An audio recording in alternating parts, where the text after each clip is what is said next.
Buenas tardes, mi nombre es Mauro Venturini y les doy la bienvenida a este nuevo episodio de Carnecast.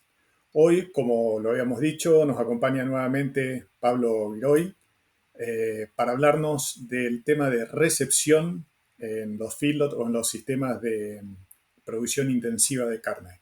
Pablo, buenas tardes nuevamente, ¿cómo estás? Buenas tardes, muy bien, Mauro. Bueno, me alegro, me alegro.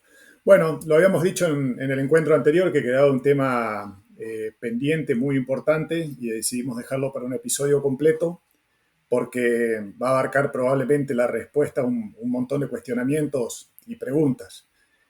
Contanos entonces de qué se trata esto, la recepción, que todos lo entendemos por un sentido lógico, pero no en el concepto profundo de lo que implica esta técnica. Sí, muy bien, Mauro. Siempre que hablamos de feedlot, ¿no? Uno piensa dietas de alta energía, aumentos diarios buenísimos, conversión, pero muchas veces como que nos saltamos un poquito de todo lo que pasa con ese ternero, novillito, animal joven que entra en el feedlot. eh, y un poco, quizá vale la pena explicar un poco el problema de esta recepción, ¿no? El problema es mucho más grave para el que es un ternero, ya sea recién destetado, a culata de camión o recientemente destetado. Peor si pasó por una feria, pero a veces no ponemos la vista en todo lo que le está pasando a ese animal, ¿no? En esa etapa de recepción. Si uno se pone a pensar, ese animal se lo separaron de un rodeo, de un lugar que conocía muy bien. Peor es de vuelta si se lo desteta y se lo retira de la madre, porque el estar con la madre le daba seguridad. Entonces ahora es un animal que tiene miedo, porque normalmente el vacuno es presa, ¿no? Alguien se come al herbívoro. Entonces, tiene miedo porque no tiene la protección de la madre. Después va a ir, ¿no? Por un estado de transporte que le da fatiga, deshidratación. Muchas veces llega al nuevo ambiente, al feedlot, y se le hace trabajo de manga, se lo vacuna, le ofrecen una nueva nutrición, que muchas veces el animal no estaba acostumbrado a comer de un comedero y una dieta, estaba acostumbrado a tener pasto y quizá con alguna suplementación, pero principalmente pasto. Y también dos cosas más pasan, que se nos complica más todavía el escenario. Una es que va a estar con otra cantidad de animales en un ambiente chico. Si uno se pone a pensar, el ambiente de pasto es un ambiente muy sano en cuestiones de carga de patógenos, porque es un ambiente abierto. Eh, Cuando yo pongo animales, los confino, eh, incremento la cantidad de cabezas por metro cuadrado, o en un ambiente, ¿no? La cantidad de patógenos, la fácil contaminación y exposición a los patógenos es muchísimo más grande que a pasto. Ni hablar si a eso le sumamos que justo nos tocó alguna lluvia o algún calor, o si hay barro, o si hay polvo, ¿no? Para combinar el problema. Entonces, cuando uno piensa desde ese punto de vista todo lo que le está pasando a ese ternero o ese animal que recién llega a un feedlot, es complejo, es complejo, es quizá uno de los momentos de la vida del animal más estresantes, ¿no? Estaba pensando cuando mencionabas, entre otros de los factores, el desprendimiento, el alejamiento de la madre. Por supuesto que los terneros de destete tienen ese factor estresante extra, que es el alejamiento de la madre. Pero comparado con un animal de mayor edad que haya sido destetado un tiempo antes, ¿vos crees que el proceso de adaptación del ternero de menor edad es más rápido, tiene mayor plasticidad que un animal de mayor edad? O sea, un novillito, por ejemplo, que viene de un sistema pastoril, tarda más en adaptarse que un ternero que sale del pie de la madre y entra a un feedlot. Es buena pregunta. Eh, no hay datos que yo sepa al respecto, pero sí, si uno se pone a pensar en lo que es un animal ya más grande, un año, 2 años, o peor, una vaca, le cuesta muchísimo acostumbrarse a su nuevo ambiente, ¿no? es posible que un ternero recién destetado, después del mes, se sienta completamente a gusto en su nuevo ambiente, mientras que un animal más grande es como que guardó en la memoria otro ambiente y le cuesta más. Pero el animal más grande también tiene un sistema inmunológico mucho más desarrollado que ese ternero de destete, ¿no? Entonces, cuando lo expuesto a este estrés, por eso es que las tasas de morbilidad son muchísimo más grandes en el ternero, ¿no? Claro. Ahora, Pablo, a veces también lo mencionaste sobre el tema de trabajos en manga, es inevitable tener que recibir ese animal y hacer todo lo que se pueda para no tener que hacer un movimiento nuevo por el desgaste que eso implica desde todo punto de vista, no solo desde trabajo, sino también económico. Eh, Aceptada esa situación, que muchas veces no es la ideal. Después que el animal pasa por la manga, se hace lo que hay que hacer, que incluso desde el punto de vista sanitario tampoco es recomendable darle todas las vacunas en ese momento, tiene su tiempo de espera. ¿Cuáles son las etapas o los procesos que ustedes recomiendan desde que el animal bajó de la jaula y que están incluidos dentro de este proceso de recepción y adaptación? Sí, bien, bien. Está bueno pensar quizá que en este momento de recepción, cuando el animal está expuesto, es estrés y exposición a patógenos, en el que un buen porcentaje de estos animales, en terneros puede llegar a ser el 30, 40 o 50%, van a enfermarse en algunas, con alguna gravedad, ¿no es cierto? Eh, por toda esta asociación de estrés, por esta exposición de patógenos. En Estados Unidos, la neumonía explica el 75% de todos los animales que se enferman en un feedlot. Eh, y bueno, ahí está un tema clave, ¿no? Es decir, muy bien, vacuno, pero ahí hay que diferenciar vacunación e inmunización, ¿no? Yo vacuno, por ejemplo, contra problemas respiratorios, pero en los 21 días, esos primeros 21 días que el animal llega, ese animal, esa vacuna no le va a hacer efecto. No va a estar protegido por esos 21 días, ¿no? Eh, entonces, si son terneros, lo ideal es que hayan sido vacunados a pie de madre, en campo, con suficiente tiempo para que ese animal logre inmunización a partir de esa vacuna y ya cuando yo lo reciba va a estar en mejores condiciones de enfrentar estos nuevos patógenos, ¿no? Lo otro que si el animal viene muy estresado, es bueno, me parece a mí, esperar un par de días, ¿no? También. El peor problema, sobre todo en ternero, es la neumonía, de lejos, ¿no? La llaman la hija del estrés, porque hay como una predisposición a que un ternero, a que el estrés termine en una neumonía, ¿no? Sobre todo en el ternero.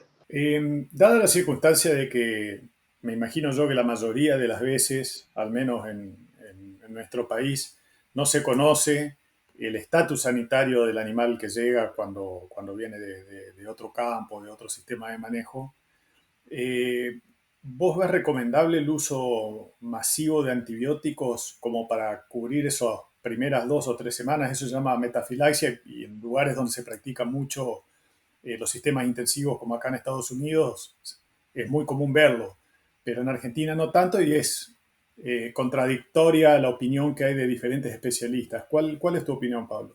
Mirá, como vos sabés que estás viviendo ahora en Estados Unidos, yo también vivía allá. Como vos decís, es muy común en el ternero de alto riesgo hacer metafilaxia. Y me parece que tiene total sentido, ¿no? Porque lo cubre con un antibiótico por esos primeros 20, 30 días que son claves. Eh, Así que me parece que no es algo económico, ¿no?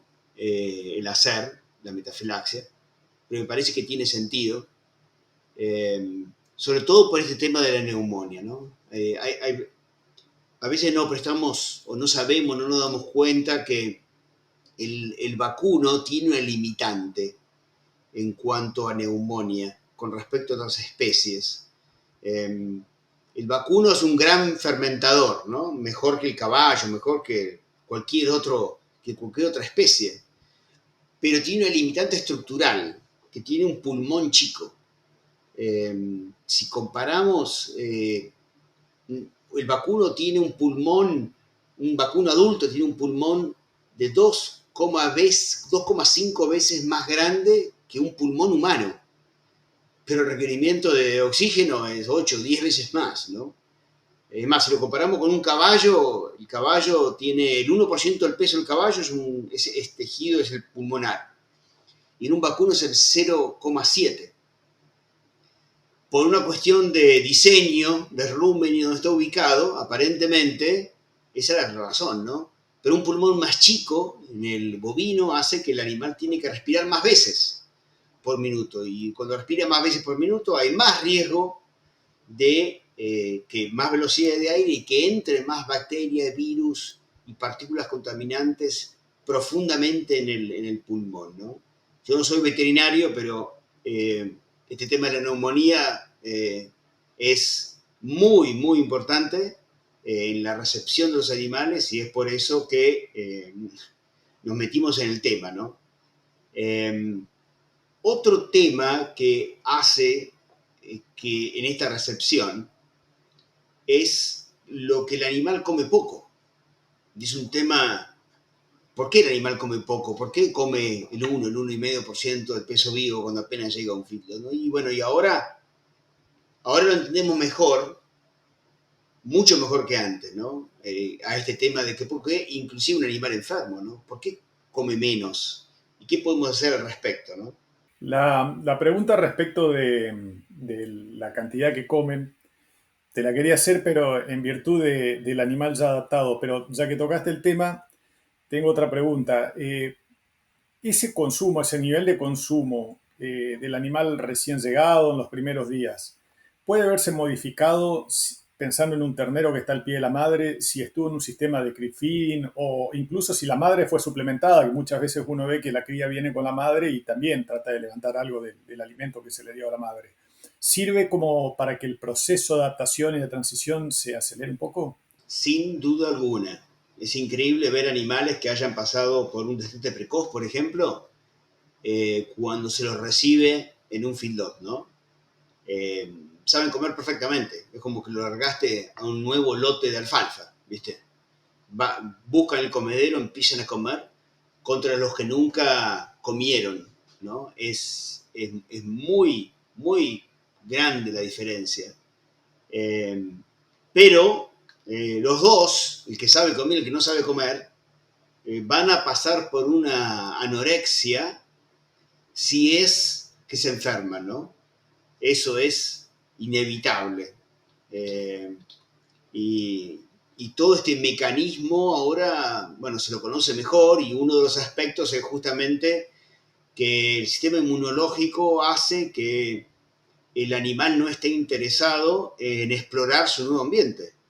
Le causa somnolencia, no tiene actividad locomotora, por eso es el típico ternero que lo vemos, o el novillito que lo vemos en el fondo del corral, sin moverse, sin interacción social con el resto, está separado del resto, y ese comportamiento también le hace que no esté interesado en ir a mirar qué hay en el comedero, ¿no? Aunque le pongas dulce de leche. De alguna manera está ahorrando energía para derivarla a cosas que son de mayor urgencia en ese momento, que es tratar de sacarse de encima los patógenos. Es posible, tiene sentido lo que decís como una forma, porque sucede algo muy, muy gracioso acá, hay una paradoja enorme. El animal enfermo, o que el animal que solamente enciende, no prende el sistema inmunológico, tiene un requerimiento, como vos sabés, más alto en energía que un animal de estado normal, un 50% más alto. Tiene más requerimientos de glucosa, más requerimientos de aminoácidos. Pero la paradoja es que al mismo tiempo que tiene más requerimientos, no quiere comer. Entonces, ¿Cómo funciona esto? ¿Por qué? ¿No? ¿Por qué hace eso? Y es más, hay estudios mostrando en ratas que las infectaron, ¿no? Le pusieron una bacteria, con listeria, por ejemplo, las enfermaron, a una las dejaron comer ad libitum, o sea, comían poquito porque estaban enfermas, y las otras las forzaron, le pusieron comida en el estómago, forzándola. Bueno, el 90% de las que le forzaron comida en el estómago murieron. O sea, de alguna forma, que el animal no coma cuando está estresado o cuando está padeciendo una enfermedad, es como también un mecanismo de protección, ¿no es cierto? Nos pasa a nosotros también cuando estamos enfermos. No queremos comer. Así que es muy interesante. Sí, seguro, seguro. Bueno, antes de ir a la pregunta que tengo preparada, porque es motivo de discusión y seguro nos va a llevar bastante tiempo poder charlar sobre eso, te quiero hacer otra pregunta en referencia a lo que comentabas recién.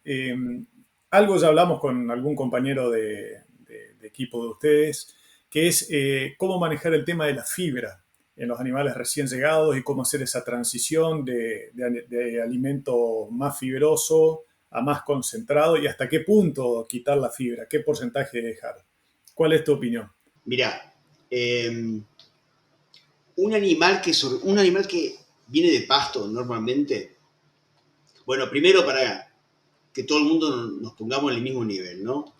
Eh, el rumen fermenta principalmente carbohidratos, se convierten en ácidos. Esos ácidos son principalmente absorbidos por la pared del rumen, por un tejido que se llaman las papilas ruminales, ¿no? Las papilas ruminales son las que absorben los ácidos. Bueno, todo el sistema gastrointestinal del animal consume mucha energía, porque es un ambiente duro, el que está expuesto a la digesta, y se renueva, entonces el animal gasta un montón de energía para mantener la pared ruminal, por ejemplo, el intestino también. Entonces, cuando un animal está a pasto, las papilas ruminales son cortitas. ¿Por qué? Porque la fermentación a pasto es lenta. La cantidad de ácidos para absorber son pocos. Cuando lo pongo en un feedlot, donde se fermenta almidón, por ejemplo, la fermentación es muy alta, la producción de ácidos es muy alta, y las papilas tienen que desarrollarse, tienen que crecer, tienen que duplicarse en tamaño, por ejemplo. Hay estudios muy buenos mostrando cómo va esta adaptación en el tiempo, ¿no? Y en este aspecto, ¿qué pasa? ¿Quién desarrolla las papilas? Justamente los ácidos que se producen de la fermentación. Los ácidos de la fermentación son los que le dan este mensaje a la pared del rumen, a estas papilas, a elongarse. Y acá está el tema. ¿Qué ácidos? Porque lo que tuvimos en la universidad siempre escuchamos, ¿no? Acético, propiónico, butírico, los principales ácidos de la fermentación en el rumen. Bueno, pero el acético, que es el principal ácido cuando se fermenta fibra, no genera este signo, es muy bajo el signo que genera para desarrollar papila, contra el propionato y el butirato, que son los que se generan cuando se fermenta almidón, azúcares. Entonces, por un lado, es súper seguro y necesario dar fibra, porque ese animal está acostumbrado a comer fibra, pero por otro lado, necesito darle carbohidratos de fermentación rápida para que generen propionato y butirato, para que se genere, se alarguen, se incremente la cantidad de papilas, se incrementa el tamaño de la papila y la cantidad de papilas por centímetro cuadrado. Es fantástica la fisiología del rumen para adaptarse a tomar más ácidos del rumen, ¿no?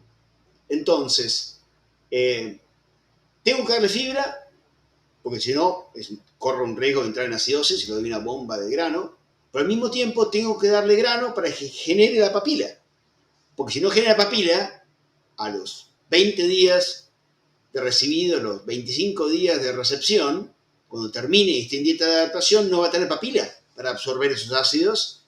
Y si no absorbe los ácidos, entra en acidosis. Es muy claro eso, ¿no es cierto? La principal forma de eliminar ácidos del rumen es por absorción. Lo tiene que sacar de ahí vía estas papilas ruminales. Entonces, normalmente una dieta de adaptación tiene entre 30 y un 50% de fibra. Necesita tener carbohidratos, pero aquí hay un punto que también me encanta para explicar, ¿no? Si yo tengo la opción, voy a dar en esta etapa de adaptación carbohidratos de diferente fuente, lo que llamamos como carbohidratos complejos, no solamente maíz ensilado o grano húmedo.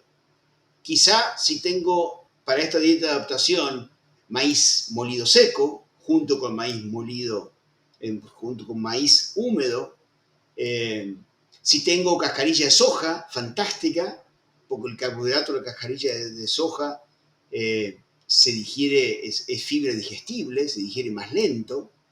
Entonces, ese es un poco, ¿no? Entre 30 y hasta 55% de fibra palatable. A veces no voy a un 80% de silo de maíz en recepción, sobre todo si estos animales nunca probaron silo o alimentos ensilados antes, de vuelta, como para atraerlos a que coman desde el primer día, ¿no? Perfecto. Vos sabés que estaba pensando que viene muy bien la explicación de entender por qué si a un animal le damos una dieta rica en energía, supongamos mucho maíz, en los primeros días produce acidosis.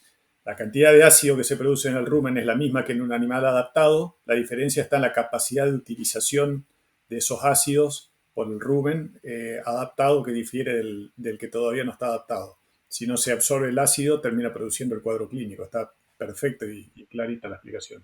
Exacto. Antes, capaz, Mauro, no sé, hace 20 años, 30 años, cuando estábamos en la universidad, escuchábamos de que toda la razón era el cambio en la población ruminal, que las bacterias que digieren fibra del pasto son diferentes que las bacterias que digieren almidón, por lo tanto se necesita un tiempo de espera para que las poblaciones cambien. Pero si fuese así, no habría acidosis en los primeros días de encierro, porque no tendrías las bacterias que fermentan almidón. Pero ahora lo que entendemos que no es así. En realidad, la población microbiana es amplísima y hay bacterias oportunistas que cuando tienen almidón lo fermentan. Y si no tenés, si el animal no está preparado para absorber esos ácidos, sí entras en acidosis. Clarito, clarito, clarito. Pablo, vos sabés que a raíz de mi trabajo con consumo residual me tocó empezar a revisar algunas cuestiones del metabolismo ruminal y acá viene la pregunta que te había anticipado. Me encontré con discrepancias entre diferentes autores y la bibliografía respecto de la tasa de pasaje, la cantidad de fibra que absorbe el animal y el óptimo desde el punto de vista productivo o, si se quiere, económico. Hay quienes dicen que cuanto más come el animal, más convierte y es más redituable desde el punto de vista económico, y hay otros que dicen que una alta tasa de pasaje baja las oportunidades de digerir esos alimentos del animal, entonces hay menos aprovechamiento desde el punto de vista económico. Eso no es bueno. ¿Podés esclarecernos un poco estos conceptos y darnos tu opinión, si la tenés formada, de cuál sería el óptimo? Sí, perfecto, Mauro. Mira, matemáticamente, cuanto hablemos no de lo que el animal come en kilo de materia seca, sino hablemos de cantidad de megacalorías que ese animal consume por día, ¿no?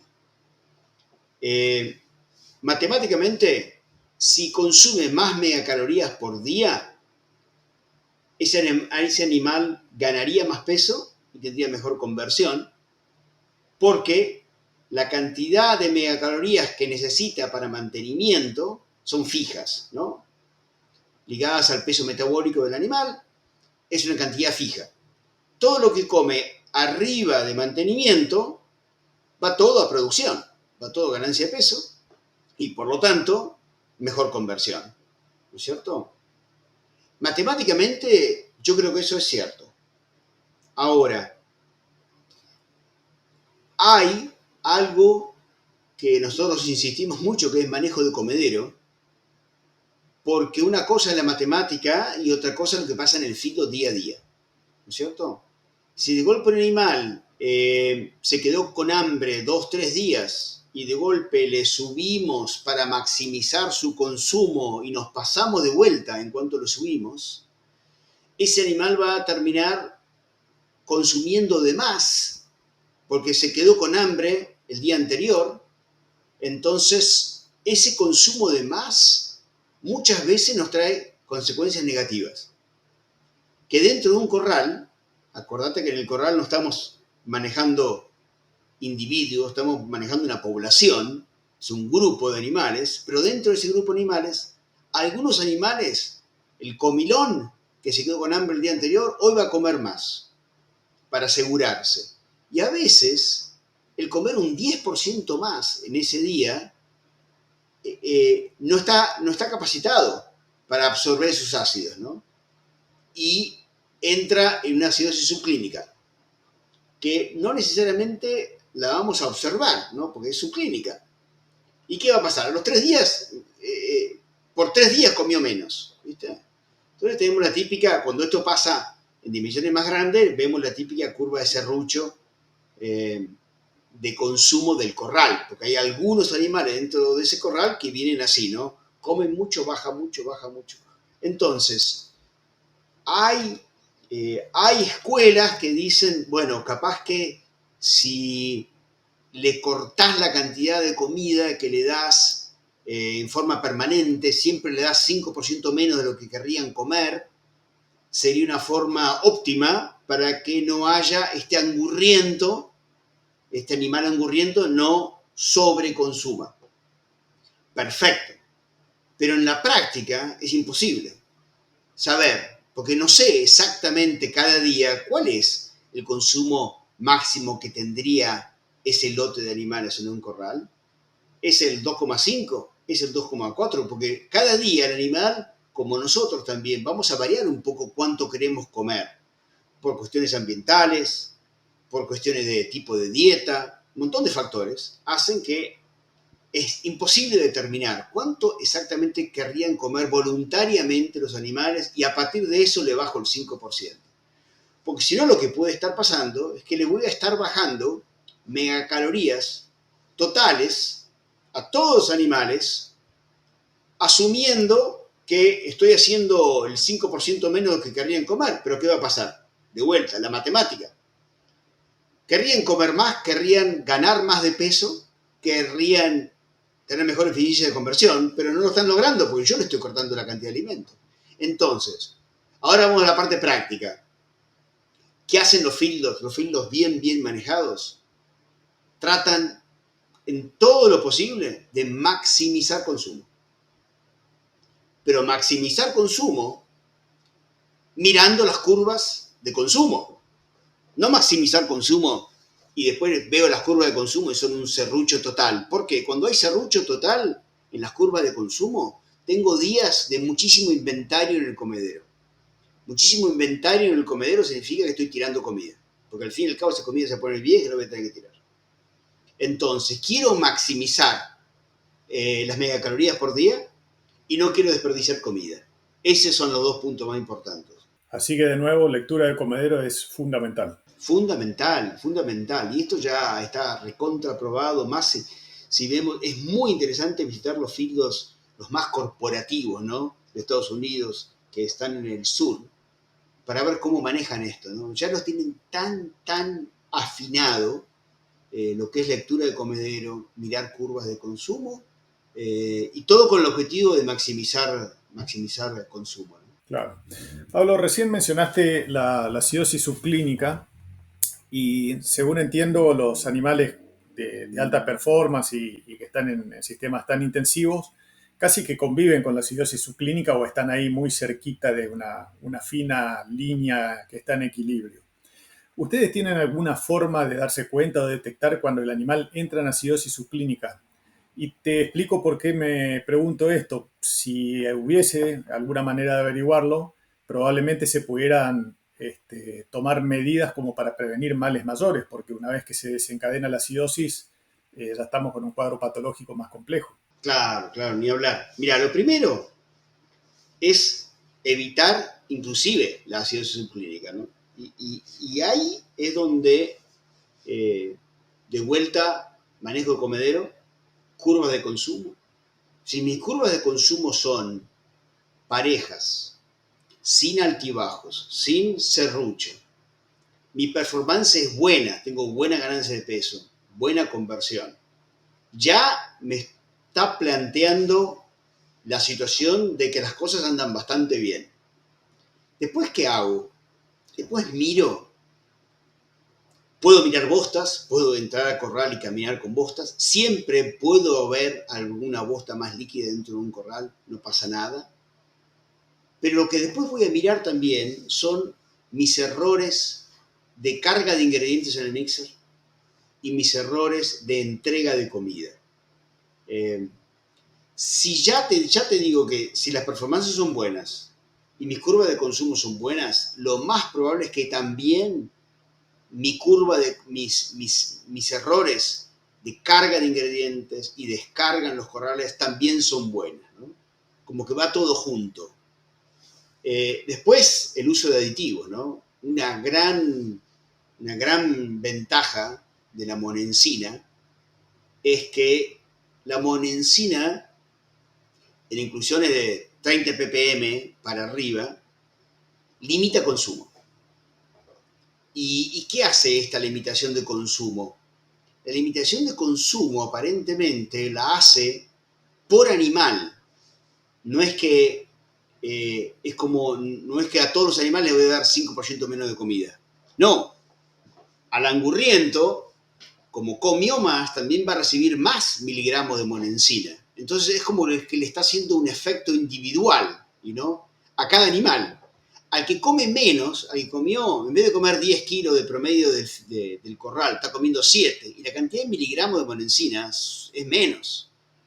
Y por lo tanto, si es menos, también ese efecto de controlar consumo va a ser menor. Pero si mi promedio es 10 y tengo un animal que come 14 kilos, ese que está comiendo 14 está recibiendo mucho más miligramos que lo que estoy apuntando como promedio, ¿no? Entonces lo va a frenar más al angurriento. Esa es una gran ventaja que tiene la monensina. Claro. Digamos que aparte de ser dosis dependiente, es selectivo. De acuerdo a la cantidad que ingiere, va a tener un efecto relativo a la cantidad de principio activo que pudo ingerir cada animal. Exacto. ¿El Asalocid trabaja más o menos de la misma manera, Pablo? Sí, pero es más débil como ionóforo. Hay estudios hechos hace tiempo ya, mostrando que es mucho más débil. Eh, Sobre todo en la parte de consumo, ¿no? Es mucho más débil como con este tema de restricción de consumo. Eh, por eso es que prácticamente no se lo usa en dietas de terminación, ¿no? Quizá en algunos casos se usa en dieta de adaptación, ya que no tiene esta limitante de consumo. Algunos dicen, bueno, no le voy a poner monensina porque me limita el consumo, le pongo la salocid en adaptación, entonces tienen un ionóforo, pero no tienen la limitación de consumo. Mi argumento ahí es que el animal está comiendo tan poco en recepción que en realidad no me preocupa tanto, ¿no? Claro. Volviendo al consumo de esta dieta de adaptación y perdón por volver un poquito atrás, pero quiero aprovechar ya que tocaste el tema y atando con otro concepto que mencionaste recién, que es la frecuencia de oferta de comida. Esos animales que recién llegan, que no tienen un rumen adaptado, que en definitiva no tienen el rumen desarrollado, ¿necesitan mayor frecuencia en el suministro de comida o la frecuencia es la misma que se da para todos los animales, que normalmente es 2 veces al día? Bien, mira, eh, es, yo diría que el rumen, eh, estaban tomando un poquito de leche de la madre, ponele, o nada, si ya es un novillito destetado, no tienen el rumen desarrollado para el consumo de granos y fermentación, ¿no? Tampoco tienen el tamaño del rumen final, porque todavía no terminó de desarrollarse como porcentaje del peso vivo.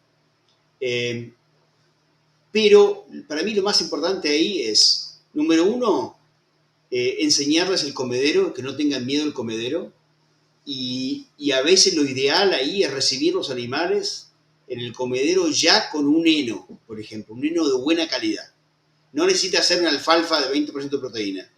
Un heno de eh, avena, ideal, un heno de cebada, un heno de pastura, de buena calidad, sin moho, no humedecido, ya distribuido en el comedero, cosa que los animales que ya conocen el pasto, y esto es lo más parecido al pasto, que lo que ellos comían, ¿no? Se van a sacar al comedero y lo van a picotear. Entonces ya aprenden de que ahí está la comida.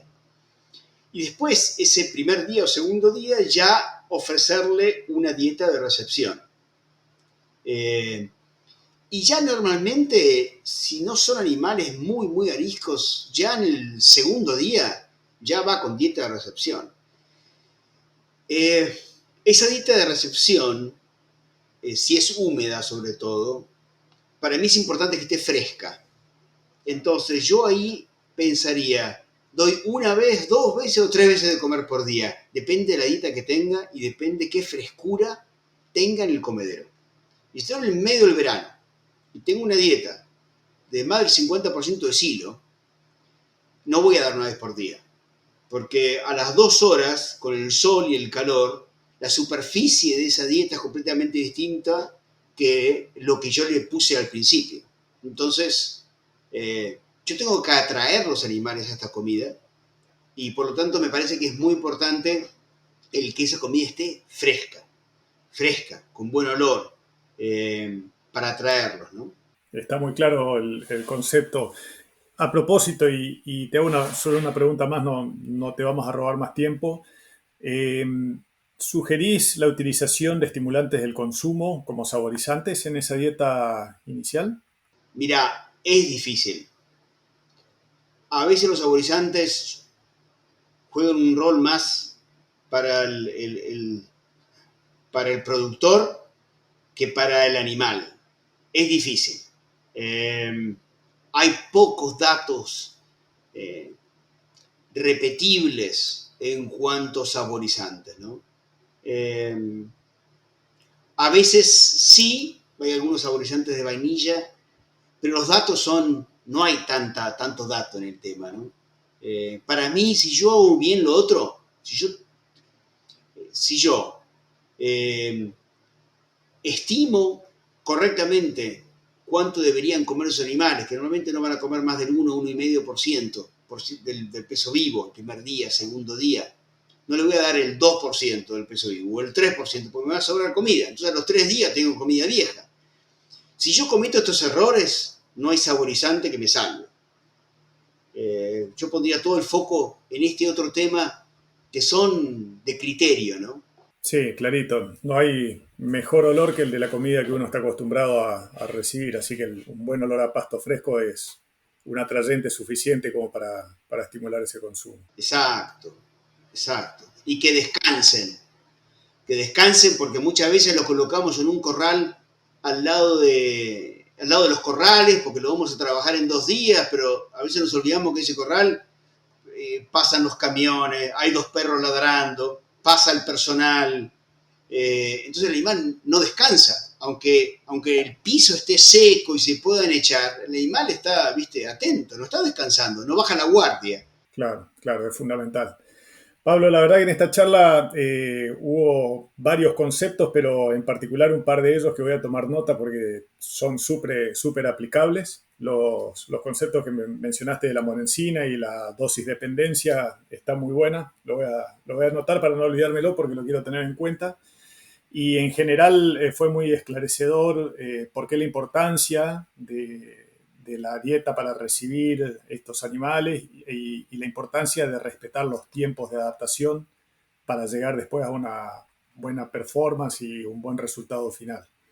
Así que te agradezco mucho, lamentablemente el tiempo es acotado, de esto da para hablar toda una tarde, pero creo que los conceptos que nos compartiste son suficientes como para por lo menos empezar a entender todo este proceso que muchas veces pasa desapercibido, pero que es súper, súper importante porque si no tenemos un buen arranque, los problemas pueden aparecer después. Así que muchísimas gracias y seguimos en contacto. En cualquier momento podemos retomar algún otro tema que tenga que ver con estos conceptos aplicados que le sirven realmente a la gente a la hora de ir al corral esta tarde o mañana y poder pensar en lo que se estuvo hablando en esta charla cortita pero muy fructífera. Muchas gracias, Pablo, y será hasta la vuelta. Muy bien, adiós. Gracias, hasta luego.